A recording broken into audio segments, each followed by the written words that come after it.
Homies, welcome back to another episode of Planet Coaster 2, but not the Willoughby experience this time around. Not Willoughby World yet, but this is just a project I had in mind that I wanted to do. Like I said, I had a few things going up the pipeline, and this is one of the few that I actually did not talk about yet. And this is my recreation of one of my favorite roller coasters I ever made in the first game. This is F5, actually. So this is a iBox hybrid that has a terrain layout going for it. To be honest, I do think I used more terrain in my first build than I did with this one, but there's a few things that are different, but we're gonna go over them. But regardless, hopefully y'all have been okay. Hopefully y'all been well.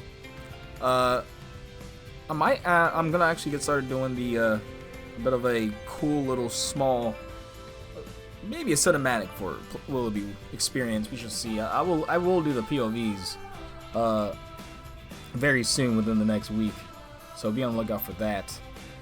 But for this little project here, this is just gonna be just for this ride.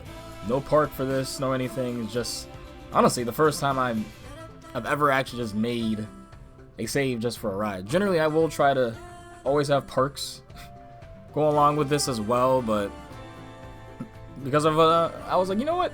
Let me just do something just to, I guess, if I have just one idea, I don't need to make a whole park around it, right? Sometimes, you know, I need to just, I guess, be okay with the single tracked ideas. Because, I mean, to be honest, it's what a big part of the content, and a lot of people do like watching anyway.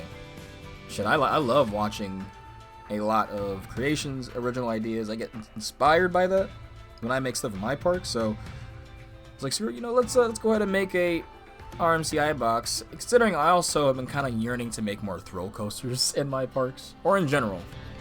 So I really get to do that here with F5. And F5, it's obviously based off of the category of tornado. So we'll have, it's going to be loose theming, but it will have theming of like overturned cars, and hopefully we can make a windmill. So I don't know if there is one in the game, but just stuff like that, you know, just kind of a Midwest feel, and like something that just came through or is about to. So obviously with the pre-lift here, it's a bit simple, just 2 airtime hills, like small ones, not much, if any, airtime given. But I like the outer bank turn into the lift, and I like the outer bank turn into the pre-drop here. Because the drops, the one thing I always thought was weird. I want this RMC to really be like it'd be one of the most intense and aggressive ones.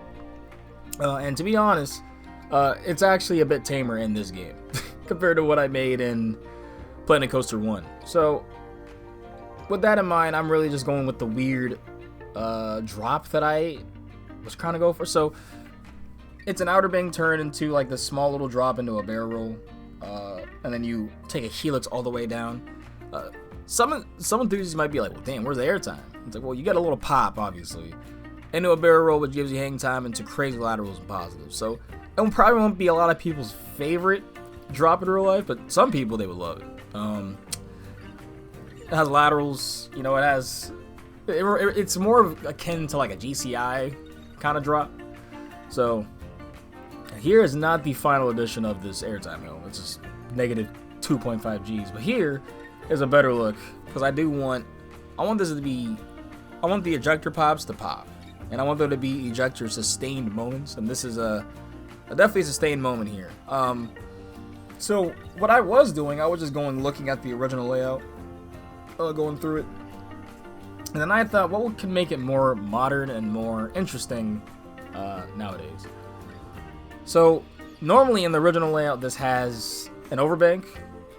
It actually didn't really do much when you looked at it overall. And to be honest, a lot of RMC. So for RMCs up until I would say 2020, to be honest, that era with Joe Draves and all that, I truly think they had a lot of moments of these overbanks or these random turns where there really wasn't much happening with them. It was just to get you to the next part of the ride, which was so fast anyway, and the pacing on the ride generally on these rides are generally so crazy that it was like whatever. Like I think about it on Twisted Colossus, Wicked Cyclone. There's like these moments of like, okay, they really didn't do much, but everything else is crazy. So I really do not even think about it. That was this, but then I decided why not make it a wave turn, and make it a little bit more interesting, especially with the fact that there will be another wave turn later, a bit after a big trick track element here.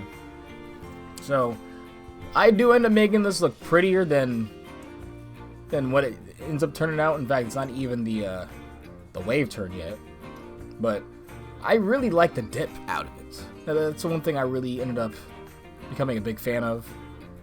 This whole thing is not the final project, by the way. Like, the colors aren't even there. I went back 2 days, like after, like two separate days after, to go in and just fine tune a lot of it more to get it to what I wanted it to be.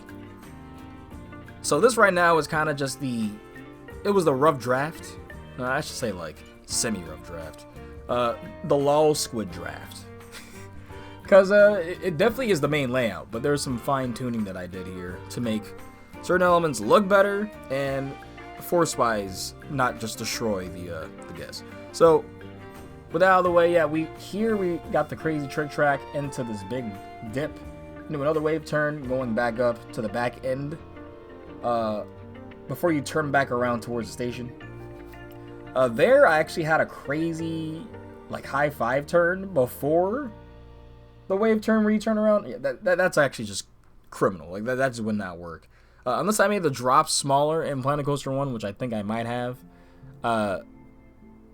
Even for RMC's crazy cartoony pacing, that was just ridiculous. A little bit too much.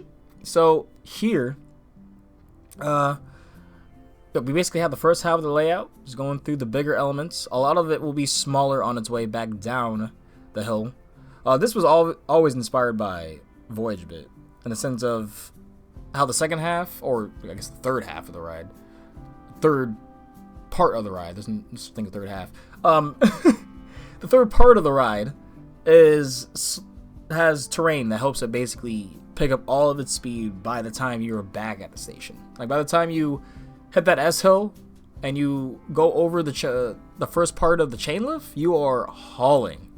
And it's crazy because you're like, I just went through 4,000 feet of track. How am I still going so fast, getting these crazy forces? So that was the big inspiration when making this ride, and that was actually before I rode Voyage. So now that I rode it, I was like, okay, I can't be having as many crazy elements going down or overall in this ride, because this ride is an RMC, it's an iBox. It's not like it's trying to be catered for everyone. This is trying to be a Steel Vengeance, Gwazi, Zadra, Aerie Force 1, Wildcat terms of intensity. Like, it's trying to throw people in the highest form of thrill for coasters. So right now we're also going to ensure 3 train ops can run on this, because this is a long layout. I think it's so I don't know how I did this, but in the first game, my first iteration of this ride, it was 4,900 feet, maybe 4,500. This version is almost 6,000 feet. So I do not know what I did to give it 1,000 more feet exactly when it's the exact same ride essentially, as I actually took out elements. So there's a missing speed hill, there's a missing high five turn like I said. So I'm pretty curious here. And this actually turns into an S hill instead of just flinging you with laterals and positives. It said, why not pop you up here, because this is an RMC, and this second half is going to have more moments of the generic RMC airtime. Gonna get those pops like as soon as you get off of the mid course. You get like 3 pops, and then into this, and it's gonna be an S hill, leading its way all the way back down to the last 2 inversions, which I'm getting to right now, which is a little step up into a barrel roll turn. I feel like this is on a few RMCs, but not much. It's not a very common element. But yeah, I ended up reprofiling these better. I make them take the turns before, you really feel the positives of the turn before we flip you and whip you laterally really fast. So that's really going to be the main difference here. There will be no POV, unfortunately, at the end of this, as I'll show it when I have a lot of the scenery and even the plaza done. Just so we can at least get, you know, a bit of a semblance. But then we'll do a final point of view with everything done, station, and people walking around, so we can see what it looks like. Just get a little snapshot of what this could look like in a park. I always envision this being a terrain coaster, so like it reminds me of probably a more intense wildfire overall. So it's gonna have a lot going. It's gonna feel like it's almost cemented into the nature. It's kind of what I want it to feel. I want you to not see a lot of parts of the ride. Really only want you to see the main structure and some of the airtime hills and the stuff that's close to the station, but that's about it. But all in all, I'm just trying to finalize the stall here. So yeah, I go into a barrel roll drop turn, or turn into a barrel roll.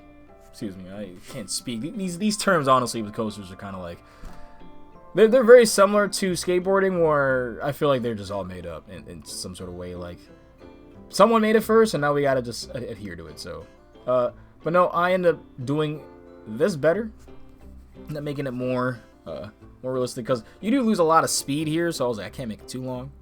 So, because I do want you to get the feeling of hang time for sure, but I don't want you to be like, I don't want to be Hyperia level or Intamin Starflyer level, because that would just be too much. Which, rest in peace, by the way. I got my last rides on Berserker on New Year's Eve. Very sad, very sad.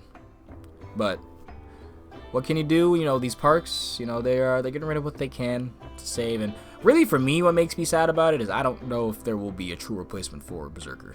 Where it was a pretty cemented place in the park, in its land. So yeah, it's very sad for me, even though I know the unload and load process was ass. I love hang time, so they gave some of the best hang time in the industry, bar none. And yeah, I'm gonna miss that ride. I'm gonna miss those rides. It's definitely of their time, and it definitely feels like a shift in the industry right now for sure. Regardless of Six Flags / Cedar Fair doing their Zim jobs right now, all over the industry, you're just seeing things closing, things getting replaced or reimagined, right? So it is kind of sad, but I am excited to see the future, and hopefully y'all are excited to see the future of what's coming here, because there should be Brothers Peak content coming out. And I actually got somebody inspired and said, you know what, I'm gonna start recording the Intamin multi-launch, the family multi-launch at Willoughby Experience, and I get started with that water park. So there will be more with the Willoughby Experience for sure, but the general park is done. So yeah, we're just going through smoothing here. Thank you all for watching this, staying tuned for this. Hopefully you'll stay watch some of the other stuff for F5. But otherwise, catch y'all on the next one. Make sure to like and subscribe. Peace out.